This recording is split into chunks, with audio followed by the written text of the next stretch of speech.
বিলাল নবীজির ইন্তেকালের পর, নবীজির ওফাতের পর বিলাল রাদিয়াল্লাহু তাআলা আনহু নবীজির রওজার সামনে দাঁড়াইয়া, নবীজির রওজার সামনে দাঁড়াইয়া গাঁটটিগুলো বেঁধে মাথায় রেখে নবীজির রওজার সামনে দাঁড়াইয়া কাঁদতেছে, চোখের পানি ফেলাচ্ছে আর বলতেছে, গো হাবিব, আপনি যেখানে নাই, যে মদিনায় আপনি নাই, ওই মদিনায় আমি থাকতে পারবো না। যে মদিনায় আপনি হাঁটবেন না আমার পিছনে পিছনে, কারণ নবীজি যখন হাঁটতেন বিলাল তার আগে আগে হাঁটতেন। কারণ দুশ্মনেরা যদি কোনো কাঁটা বিছিয়ে রাখে, যদি নবীজির পায়ে বেঁধে যায়, নবীজি কষ্ট পাবে। এই কষ্টের জন্য বিলাল কি করতো, আগে আগে হাঁটতো, যেন কাঁটাগুলো আমার পায়ে বেঁধে নবী যেন কষ্ট না পায়। বিলাল রাদিয়াল্লাহু তাআলা আনহু দাঁড়িয়ে নবীজির রওজার সামনে দাঁড়িয়ে গাঁটটিগুলো মাথায় রেখে কান্না করতেছে, বলে, ওগো হাবিব, আপনি যেই মদিনায় নাই, ওই মদিনায় আমি থাকতে পারবো না। আমি ওই মদিনার অলি গলি দিয়ে হাঁটতে পারবো না, কারণ আমি হাঁটলে তো আপনি আমার পিছনে হাঁটবেন না, আমার পিছনে তো আপনি হাঁটবেন না, আমি থাকতে পারবো না। নবীজিকে এত পরিমাণ ভালোবাসত, বলে, আমি আর আজান দিতে পারবো না, আমি আজান দিলে তো আপনি আজানের পর আর ইমামতিতে দাঁড়াবেন না, ইমামের মুসল্লায় আপনাকে পাওয়া যাবে না, আমি আর আজান দিতে পারবো না, ও নবী, মসজিদে নববীতে আমি আর আজান দিতে পারবো না। এই বলে বিলাল কান্না করতে করতে করতে করতে মদিনা ছেড়ে বের হয়ে চলে গিয়েছেন। 1 মাস 2 মাস টানা 6 মাস পরে আল্লাহ তাআলা, আল্লাহ নবী সাল্লাল্লাহু আলাইহি ওয়াসাল্লাম স্বপ্নে দেখাচ্ছে, গো বিলাল, আমার রওজার সামনে এসে আনাচে কানাচে কত মানুষ এসে, সকল জায়গা থেকে মানুষ এসে আমাকে আমার রওজায় এসে সালাম দিয়ে যায়। তুমি বিলাল কতদিন হয়ে যায় আমি নবীকে সালাম করো না, চলে এসো, আমাকে আমার রওজার সামনে চলে এসে আমাকে সালাম দাও। তুমি বিলাল চলে এসো। বিলালের ঘুম ভাঙার সঙ্গে সঙ্গে বিলাল রাদিয়াল্লাহু তাআলা কি করেছেন, গাঁটটিগুলো বেঁধে আবার দৌড়াতে দৌড়াতে মদিনার দিকে চলে গিয়েছে। তা আল্লাহ রাব্বুল আলামিনের দরবারে লাখো কোটি শুকর ও সুজুদ, যে মহান রব্বুল ইজ্জত ওয়াল জালাল আমাদেরকে পবিত্র জুমার দিনে আল্লাহ রাব্বুল আলামিনের ঘর মসজিদে ইবাদতের মন মানসিকতা তৈরি করে দিয়ে এলাকার অনেক মানুষ থেকে যাচাই বাছাই করে সুস্থ রেখে আল্লাহ তাআলার ঘর মসজিদে আসা এবং বসার মতন তৌফিক এনায়েত করেছেন, দান করেছেন। সেই রব্বে কারিমের দরবারে একাকার চিত্তে সমস্বরে বলিষ্ঠ কণ্ঠে উচ্চ আওয়াজে অন্তরস্থল থেকে মুসলমানের আওয়াজে কালিমাতুশ শুকরিয়া আদায় করি, সকলে বলি আলহামদুলিল্লাহ, এবং সংক্ষিপ্ত দুরূদ প্রেরণ করি সেই মহামানবের প্রতি, যার উসিলায় আল্লাহ রাব্বুল আলামিন সমস্ত কিছুকে সৃষ্টি করেছেন, সেই মহামানবের প্রতি সকলেই ভক্তিস্বরে মন ভরে দুরূদ প্রেরণ করি, সকলে বলি সাল্লাল্লাহু আলাইহি ওয়াসাল্লাম। সম্মানিত হাজিরিন, আল্লাহ রাব্বুল আলামিনের পৃথিবীতে অগণিত লক্ষাধিক আল্লাহ তাআলা নবী রাসূল পাঠিয়েছেন, তার মধ্যে উম্মত পাঠিয়েছেন, প্রত্যেক নবীরই উম্মত ছিল। সেই নবীদের মধ্যে শ্রেষ্ঠ নবী হিসেবে মুহাম্মদুর রাসূলুল্লাহ সাল্লাল্লাহু আলাইহি ওয়াসাল্লামকে আল্লাহ তাআলা শ্রেষ্ঠত্ব দান করেছেন সকল নবীর উপর, এবং সকল উম্মতের উপর উম্মতে মুহাম্মাদিকে আল্লাহ তাআলা শ্রেষ্ঠত্ব দান করেছেন। অর্থাৎ আসছে পরে, কিন্তু শ্রেষ্ঠত্ব সবার কি আগে। আসার সিরিয়ালে নবী মুহাম্মদুর রাসূলুল্লাহ সাল্লাল্লাহু আলাইহি ওয়াসাল্লাম শেষে এসেছেন, কিন্তু শ্রেষ্ঠত্ব আল্লাহ তাআলা সমস্ত পয়গম্বর সমস্ত নবীদের চাইতে আল্লাহ রসুল সাল্লাল্লাহু আলাইহি ওয়াসাল্লামকে সর্বশ্রেষ্ঠ মর্যাদা দান করেছেন। সুবহানাল্লাহ। শুধু তাই নয়, উম্মতি মুহাম্মাদিকেও, উম্মতি মুহাম্মাদি সবার পরে এসেছে। আল্লাহ তাআলা সমস্ত উম্মতের মধ্যে আল্লাহ তাআলা উম্মতি মুহাম্মাদিকে শ্রেষ্ঠত্ব সমস্ত উম্মতের চাইতে সবচেয়ে শ্রেষ্ঠত্ব দান করেছেন। সুবহানাল্লাহ। অর্থাৎ সমস্ত উম্মতের চাইতে আমরা কি শ্রেষ্ঠ, সমস্ত নবীর চাইতে নবী মুহাম্মদ শ্রেষ্ঠ।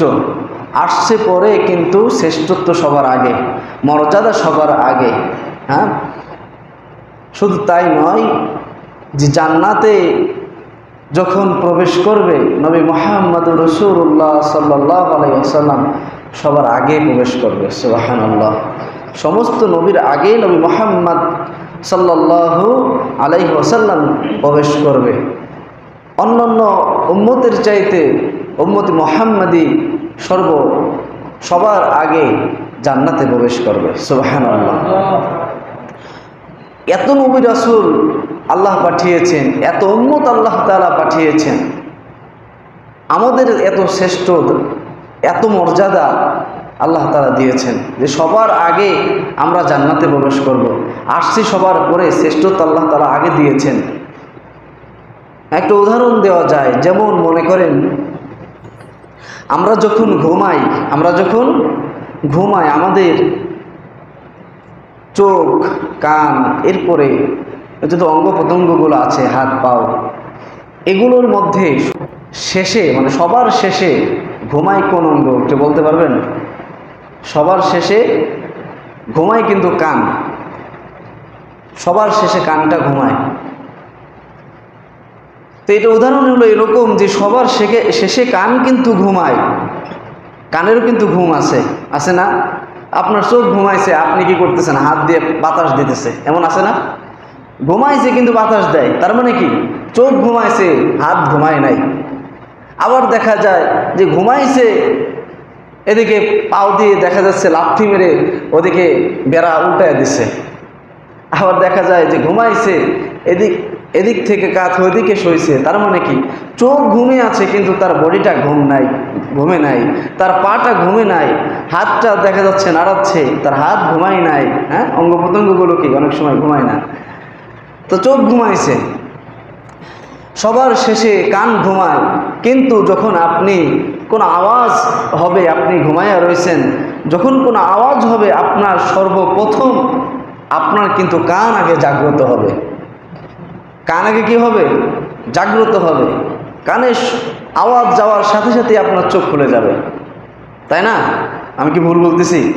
তা কথা বলেন না কেন? আপনার আওয়াজ কানে যাওয়ার সঙ্গে সঙ্গে কি আপনার চোখ খুলে গেছে, তার মানে কি?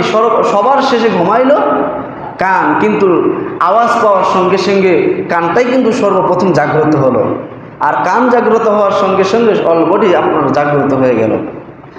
তো সবার শেষে ঘুমাইছে কিন্তু উঠছে সবার আগে। তেমনইভাবে উম্মতি মুহাম্মদ এবং নবী মুহাম্মদুর রাসূলুল্লাহ সাল্লাল্লাহু আলাইহি ওয়াসাল্লাম আসছে সবার পরে। আল্লাহ তাআলা সমস্ত নবীর চাইতে, সমস্ত উম্মতি মুহাম্মাদিকে অন্যান্য উম্মতের চাইতে আল্লাহ তাআলা উম্মতি মুহাম্মাদিকে এবং নবী মুহাম্মদুর রাসূলুল্লাহ সাল্লাল্লাহু আলাইহি ওয়াসাল্লামকে শ্রেষ্ঠত্ব দান করেছেন। সুবহানাল্লাহ। কেমন শ্রেষ্ঠত্ব দান করেছেন যে হাসরের ময়দানে যখন বিচার কার্যক্রম শুরু হয়ে যাবে, অন্যান্য নবীরা ইয়া নাফসি বলে বলতে থাকবে, একমাত্র নবী আমার আপনার নবী মুহাম্মদুর রাসূলুল্লাহ সাল্লাল্লাহু আলাইহি ওয়াসাল্লাম আল্লাহ তাআলার কাছে সুপারিশ করতে পারবে।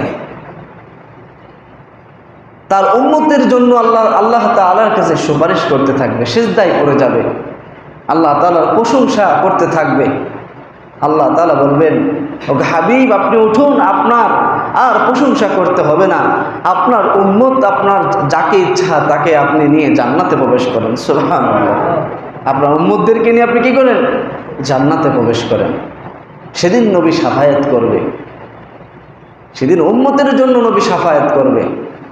নবী চেষ্টা করবে যে আমার একটা উম্মত যেন কিসে না যায়, জাহান্নামে না যায়।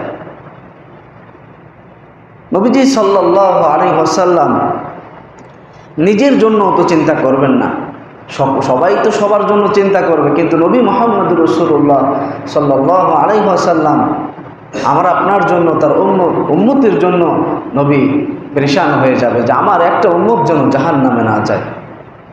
নবী উম্মতকে এত ভালোবেসেছেন। একজন বেধর্মী লাশ যদি নবীর সামনে দিয়ে যায়, নবী আফসোস করে কান্না করে যে হায়রে, আমি বাঁচাকালীন, আমি জীবিত থাকতে, আমি দুনিয়াতে থাকতে একজন মানুষ সে মুসলমান না হয়ে বেঈমান হয়ে ঈমান হারা হয়ে সে কবরে চলে গেল, নবী কান্না করত।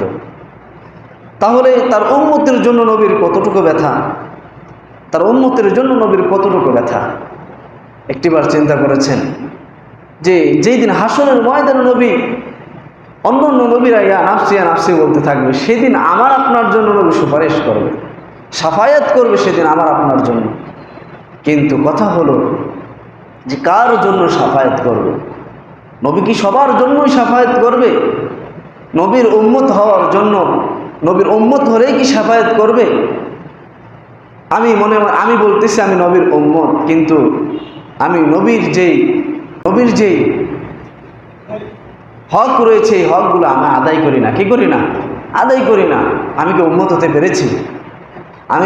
পেরেছি?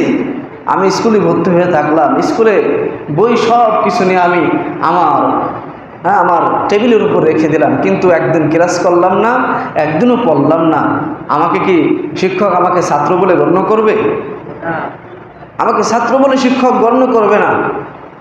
শিক্ষক যদি ছাত্র বলে, যেই ছাত্র সব কিছু আছে, বই আছে, কলম আছে, স্কুল ড্রেস আছে, সব কিছুই আছে, কিন্তু কি করে না? ছাত্র স্কুলে যায় না, তেমনইভাবে ক্লাসও করে না, পড়ালেখাও করে না।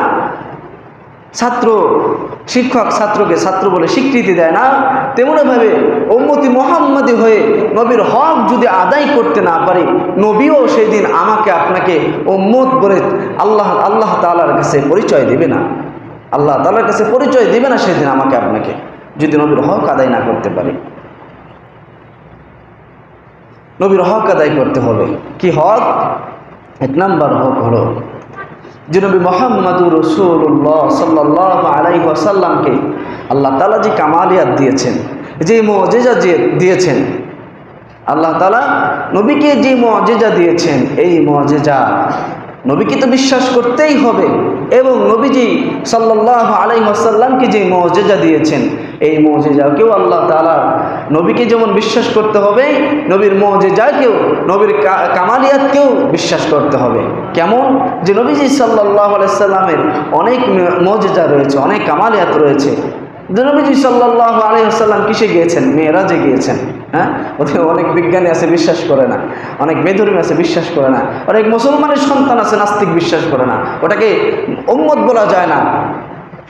যেই মুসলমান হয়ে নবীর উম্মত হয়ে নবীর মেরাজ বিশ্বাস করে না, সে কি উম্মত? নির্দ্বিধায় সে কাফের বলে গণ্য হবে। তো নবীজির আরো অনেক মুজিজা রয়েছে। নবীজির আঙ্গুলের ইশারায় চাঁদকে দ্বিখণ্ডিত করেছে। যারা বিশ্বাস করে না তারা কি? কাফের। যারা বিশ্বাস করে না তারা কাফের। নবীজির আরো কত মুজিজা রয়েছে। নবীজি সাল্লাল্লাহু আলাইহি ওয়াসাল্লামের কত মুজিজা, এই মুজিজাগুলো যদি বিশ্বাস না করে, যেমন নবীজিকে আল্লাহ তাআলা কাউসার দান করেছেন, এই মনে করে বলে যে কাউসার মাসার আমরা বিশ্বাস করি না, এটা কোনো নাই, এগুলো বিশ্বাস হয় না। নবীজি হাসরের ময়দানে নবীজিকে কাউসার দান করা হয়েছে, নবীজি সাল্লাল্লাহু আলাইহি সাল্লাম উম্মতকে পানি পান করাবেন। এইগুলো বিশ্বাস করি না। যারা এগুলো বিশ্বাস করে না তারা হলো কি? কাফের।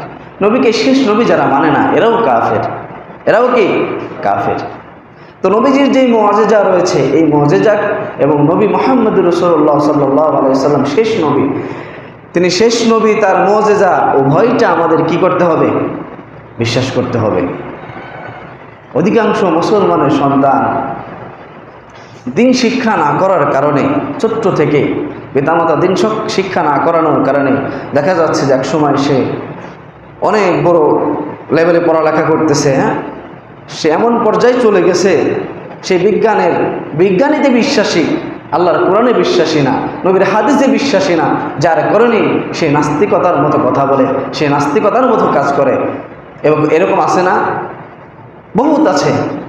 বাংলাদেশে একজন আছে আসাদ নূর, নাস্তিক আসাদ নূর, নবীকে বিভিন্ন ভাষায় গালাগালি করে।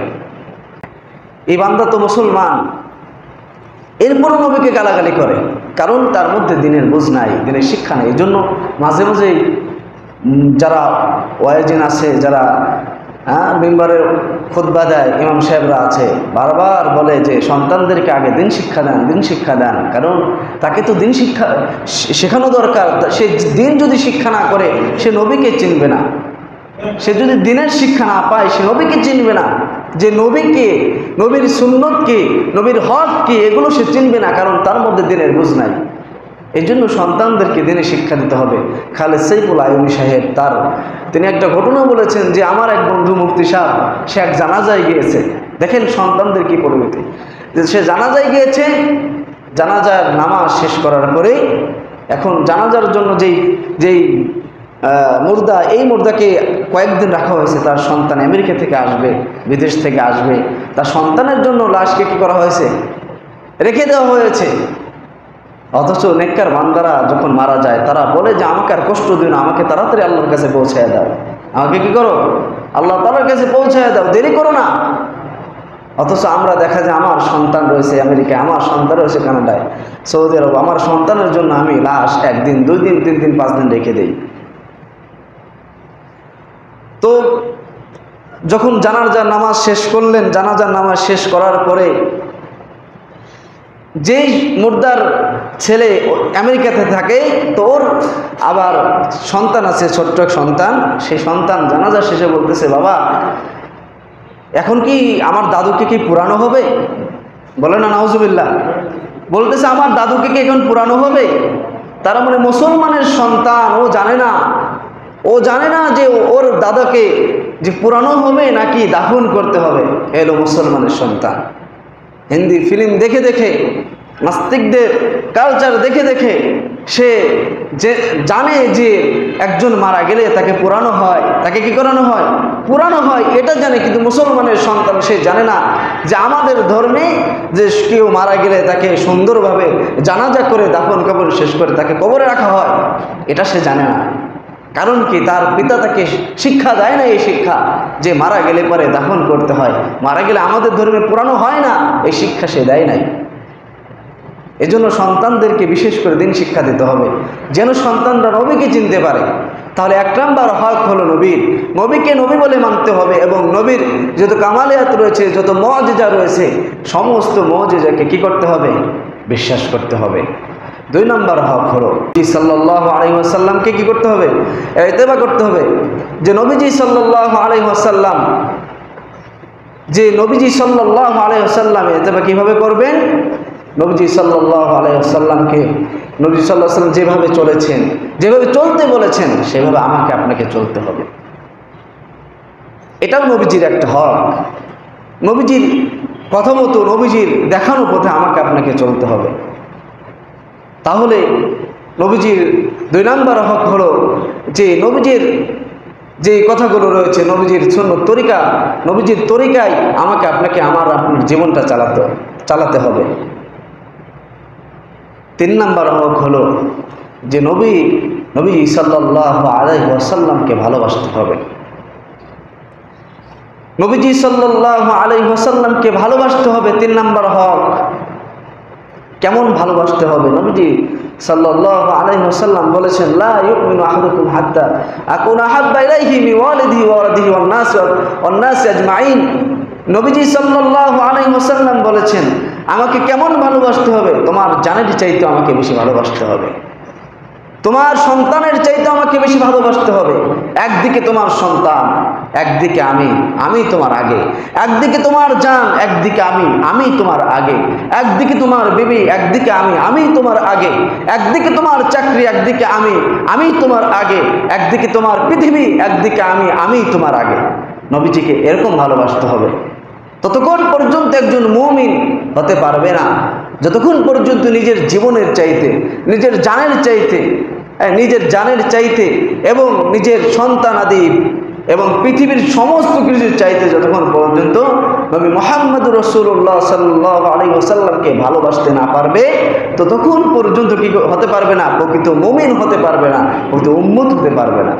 উম্মত হতে হলে নবীকে ভালোবাসতে হবে। নবীর শাফায়াত পেতে হলে নবীকে ভালোবাসতে হবে। কাল হাসরের ময়দানে আধার সূর্যের নিচে যখন মানুষকে দাঁড় করানো দেওয়া হবে, দাঁড়িয়ে যাবে যখন আল্লাহ তাআলা কঠিন ওই হাসরের ময়দানে, যখন মানুষ সূর্যের নিচে দাঁড়াবে, তখন মানুষের জিহ্বাগুলো বের হয়ে নাভি পর্যন্ত চলে আসবে। সেই হাসরের ময়দানে নবী সাল্লাল্লাহু আলাইহি সাল্লাম নবীজির হাতে যখন কাউসারের পানি পান করবে, আর কোনো তৃষ্ণা, আর কোনো কষ্ট, সমস্ত কিছু দুর্বৃত হয়ে যাবে। সমস্ত যন্ত্রণা লাঘব হয়ে যাবে, দুর্বৃত হয়ে যাবে, আর কোনো কষ্ট হবে না। সুবহানাল্লাহ। হাসরের ময়দানে, কঠিন হাসরের ময়দানে। তো নবীর ওই দিন শাফায়াত পাওয়ার জন্য নবীর হকগুলো আদায় করতে হবে, নবীকে ভালোবাসতে হবে, নবীজির ভালোবাসায় নবীজির সুন্নাতগুলো নিজের জীবনে রাঙাতে হবে। আজ এই যে এত খারাপ অবস্থা সমাজের, কেন নবীজির সুন্নত নাই, নবীজির ভালোবাসা নাই, যার কারণেই আজ সমাজের মধ্যে এই দুরবস্থা। নবীকে যদি ভালোবাসতাম তাহলে এই দুরবস্থা হতো না। নবীজিকে ভালোবেসে নবীজির সুন্নতগুলো মুখে দিতে হবে, মুখে রাখতে হবে, লম্বা জামা পরতে হবে, টুপি পরতে হবে এবং নবীজির সুন্নত তরিকা মোতাবেক আমাদের জীবনটা চালাতে হবে। নবীজিকে ভালোবাসি বলে বলে সারা জীবন আপনি পার করে দিলেন, নবীর সুন্নত আপনি কি করলেন না, জীবনটাকে আপনি সুন্নতে রাঙালেন না, নবীর সুন্নতের রঙে আপনার জীবনটা রাঙালেন না। বয়স তো পার হয়ে যাচ্ছে, আর কবে আপনি নবীর ভালোবাসাটা প্রকাশ করবেন, আর কবে আপনি নবীর ভালোবাসাটা দেখাবেন? ভালোবাসা তো দেখিয়েছে বিলাল রাদিয়াল্লাহু তাআলা আনহু, ভালোবাসা তো দেখিয়েছে হানজালা রাদিয়াল্লাহু তাআলা আনহু। তারা তো ভালোবাসা দেখিয়েছে, তারা যখন পেরেছে তখনই ভালোবাসা দেখিয়েছে। বাসর ঘর করেছে, এরপর নবীর ভালোবাসায় চলে গিয়েছে, গোসল করার প্রয়োজন মনে করে নাই, নবীকে আগে ভালোবেসেছে, নবীকে আগে সাপোর্ট করেছে, তারপরে সমস্ত কিছু। বাসর করার পরে গোসল না করে, ঘটনা আপনারা জানেন না, সবাই জানেন, চলে গিয়েছে, শহীদ হয়ে গিয়েছে। আল্লাহ তাআলা জান্নাতের উচ্চ মাকাম দান করে দিয়েছেন, সুবহানাল্লাহ। শুধু কি তাই, গোসল যে করে নাই, আসমান থেকে আল্লাহ তাআলা গোসলের ব্যবস্থা পর্যন্ত করে দিয়েছেন নবীকে ভালোবাসার কারণে। একদিকে তার সব কিছু, আরেকদিকে নবীর ভালোবাসা। নবীজির ভালোবাসা তো প্রকাশ করতে হবে। বিলাল ভালোবেসেছে, বিলাল কেমন ভালোবেসেছে? বিলাল নবীজির ইন্তেকালের পর, নবীজির ওফাতের পর বিলাল রাদিয়াল্লাহু তাআলা আনহু নবীজির রওজার সামনে দাঁড়াইয়া গাঁটটিগুলো বেঁধে মাথায় রেখে নবীজির রওজার সামনে দাঁড়াইয়া কাঁদতেছে, চোখের পানি ফেলাচ্ছে আর বলতেছে, ওগো হাবিব, আপনি যেখানে নাই, যে মদিনায় আপনি নাই, ওই মদিনায় আমি থাকতে পারবো না। যে মদিনায় আপনি হাঁটবেন না আমার পিছনে পিছনে, কারণ নবীজি যখন হাঁটতেন বিলাল তার আগে আগে হাঁটতেন। কারণ দুশ্মনেরা যদি কোনো কাঁটা বিছিয়ে রাখে, যদি নবীজির পায়ে বেঁধে যায়, নবীজি কষ্ট পাবে। এই কষ্টের জন্য বিলাল কি করতো, আগে আগে হাঁটতো, যেন কাঁটাগুলো আমার পায়ে বেঁধে নবী যেন কষ্ট না পায়। বিলাল রাদিয়াল্লাহু তাআলা আনহু দাঁড়িয়ে নবীজির রওজার সামনে দাঁড়িয়ে গাঁটটিগুলো মাথায় রেখে কান্না করতেছে, বলে, ওগো হাবিব, আপনি যেই মদিনায় নাই, ওই মদিনায় আমি থাকতে পারবো না।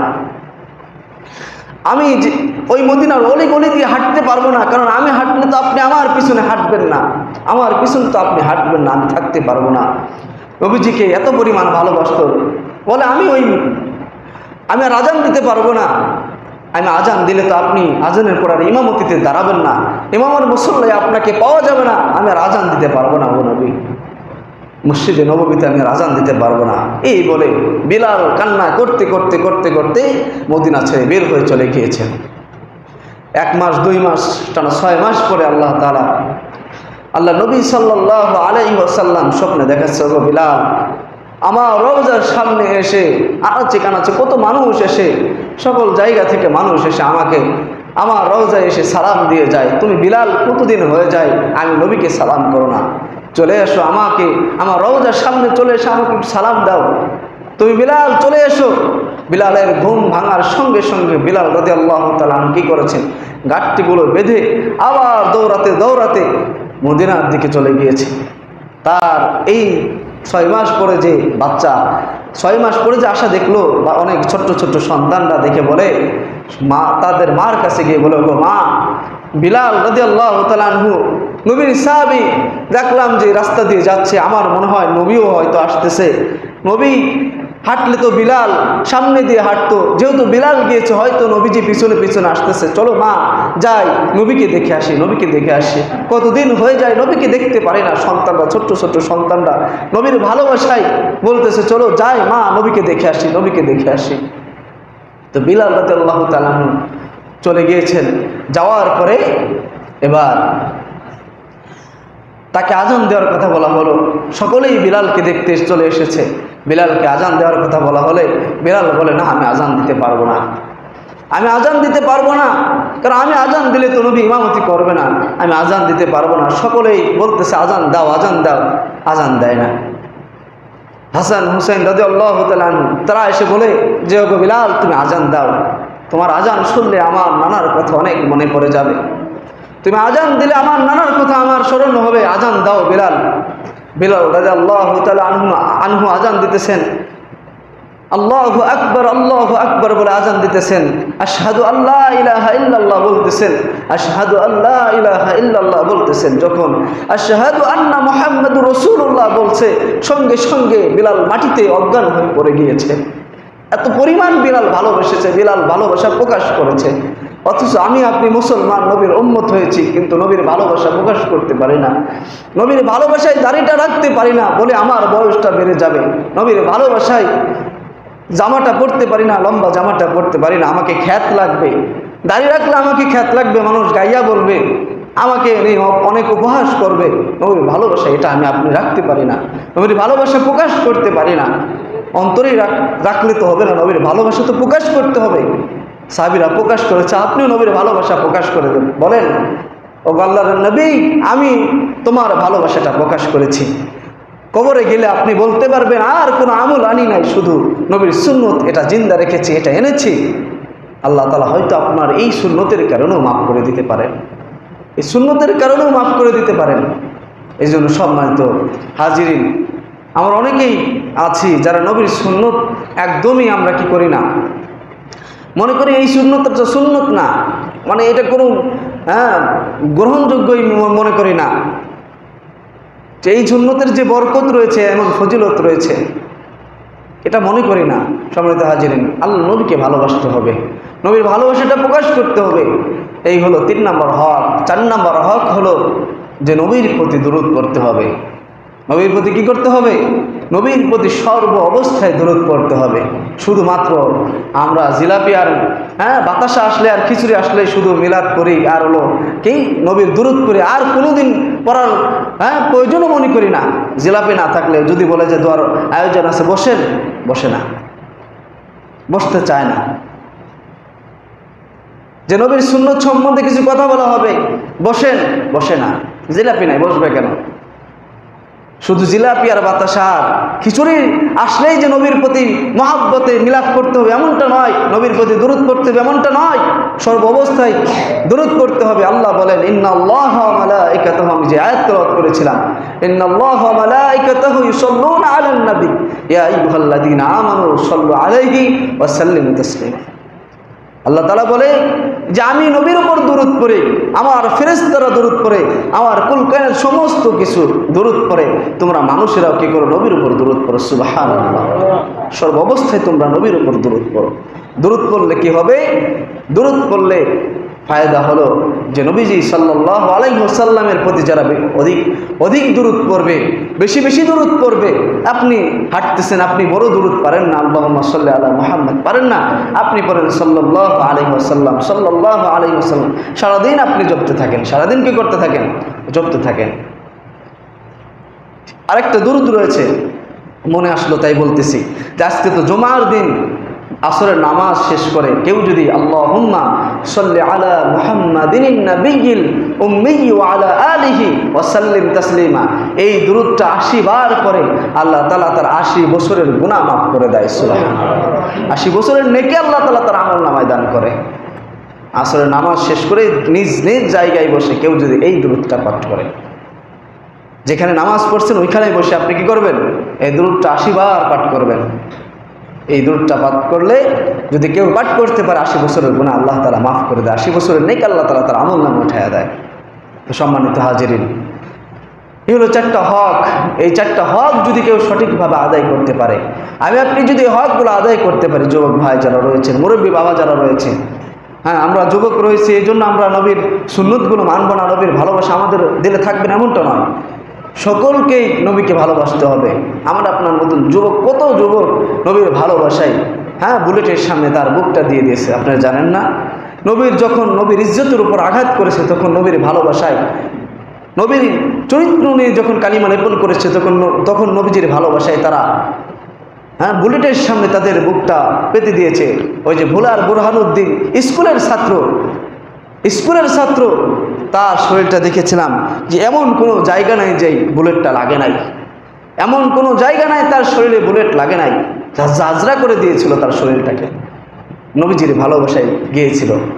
এজন্য সম্মানিত হাজিরিন, কথা বেশি লম্বা না, নবীর শাফায়াত পেতে হলে, হাসরের ময়দানে নবীর শাফায়াত পেতে হলে, নবীর হাতে কাউসারের পানি পান করতে হলে যদি এটা চায়, তাহলে নবীজির যে হকের কথা বললাম, 4টা হকের কথা, এই 4টা হক আমাকে আপনাকে অবশ্যই অবশ্যই পালন করতে হবে।